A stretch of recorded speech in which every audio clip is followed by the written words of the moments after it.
បាទសួស្តីបងប្អូនអរគ្នានៅក្នុងវីដេអូនេះខ្ញុំនឹងបង្ហាញបងប្អូនពីរបៀបនៃការកែទិន្នន័យគេហៅថា data screen នៅពេលដែលយើងលេងកីឡាយើងចង់ edit ថែមកែទិន្នន័យអីមួយអញ្ចឹងណាបងប្អូនតែសួរពេលដែលខ្ញុំផុសតាក់ទងនឹងសកម្មភាពកីឡា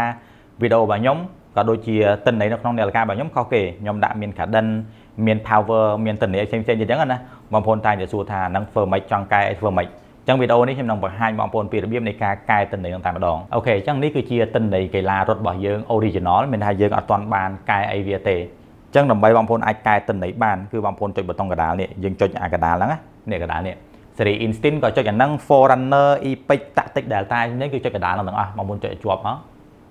ខេតមកយើងចុចមកខាងក្រោមយើងចូលមកកន្លែង Run Setting បាទវាអាចនឹងពាក្យខុសគ្នាបន្តិចបន្តួចប៉ុន្តែអត់អីទេបងប្អូនអាចចុចកន្លែងឲ្យតែឃើញ setting ទៅក្នុង sport ហ្នឹងគឺយើងអាចចុចមកបាទ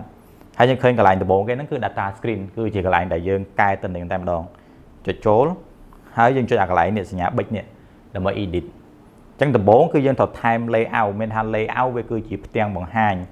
ដែលយើងអាចថែមទៅឥឡូវនេះវាមាន1 2 3 4វាមាន4ផ្ទាំងតែខ្ញុំឆ្លាញ់6ផ្ទាំងយើងចុចមកក្រោមអានេះបែបបញ្ឈរជីទេបាទខ្ញុំចង់បាន6ផ្ទាំងនេះ6ផ្ទាំងបែបនេះបាទអញ្ចឹងពេលហ្នឹងគឺយើងអូខេហើយយើងចុចវាលើនេះចុចមួយមកយើងអូខេមិនថាយើងសម្រេចថាយក layout ហ្នឹងហើយអញ្ចឹងដើម្បីដំបូងទៀតគឺយើងត្រូវកែ data field នេះកែ data field ខាងក្រោមហ្នឹងយើងកែមកនេះឃើញទេអញ្ចឹងខាងលើដែលវា load នេះគឺវាឲ្យយើងកែទិន្នន័យ time មុនគេតែយើងអត់កែទេយើងចុច skip នេះខ្ញុំចង់កែកន្លែងនេះដាក់ cadence យើងចង់កែ cadence យើងចុចមកខាងក្រោមរកពាក្យcadence field នេះកន្លែង cadence field នេះឃើញទេបាទអញ្ចឹងខ្ញុំចុចយកវាមួយមក cadence អូខេបន្តមកទៀតខ្ញុំចង់កែកន្លែងនេះដាក់ power ដាក់ running power បងប្អូនបាទហើយបើសិនបងប្អូនចង់បានទិន្នន័យអីគឺយើងកែខ្លួនឯងទៅបាទមកស្រឡាញ់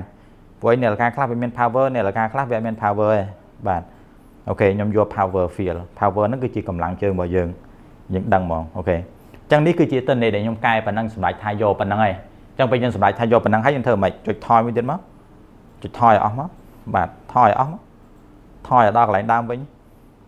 នេះឃើញទេបងប្អូនបាទអញ្ចឹងគឺវានឹងអូតូដូរ data screen ឲ្យយើងតែម្ដងអញ្ចឹងនេះគឺជាវីដេអូខ្លីងាយសម្រាប់បងប្អូនដែលតែសួរថាតើយើងចង់កែ data screen ក្នុងនាឡិកាយើងយ៉ាងដូចម្ដេចអញ្ចឹងណាបើសិនជាបងប្អូនគាត់ថាវីដេអូនេះមានប្រយោជន៍កុំភ្លេចចែកម្លែកនឹងមួយផងពីខ្ញុំបាទ Mandy មានតែប៉ុណ្ណឹងជួបគ្នាវីដេអូក្រោយបាយបាយ